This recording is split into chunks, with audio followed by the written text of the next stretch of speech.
కోటప్పకొండ ఆంధ్రప్రదేశ్లోని గుంటూరు జిల్లాలో నరసరావుపేట దగ్గర ఉన్న ప్రసిద్ధ పుణ్యక్షేత్రం. ఈ కొండను త్రికూటాచలం అని కూడా అంటారు, ఎందుకంటే దీనికి 3 శిఖరాలు ఉన్నాయి.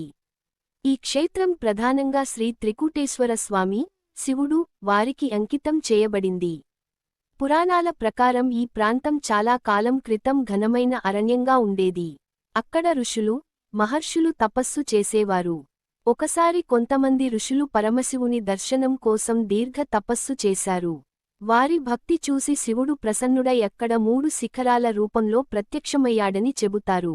అందుకే ఆ కొండకు త్రికూటాచలం అనే పేరు వచ్చింది. ఆ 3 శిఖరాలు శివుని 3 తత్వాలను సూచిస్తాయని నమ్మకం. సృష్టి, స్థితి, లయం, గొర్రెల కాపరి, శివుడి దర్శనం. పురాణ కథల్లో ప్రసిద్ధమైన ఒక కథ ఉంది. ఒకప్పుడు ఆ ప్రాంతంలో ఒక గొర్రెల కాపరి, కొంతమంది అతనిని కొటియ అని అంటారు, ఉండేవాడు.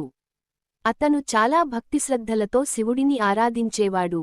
రోజూ తన గొర్రెలను మేపుతూ కొండపైకి వెళ్లి ఒక రాయి లింగంలా కనిపించేదాన్ని పూజించేవాడు. ఒక రోజు అతనికి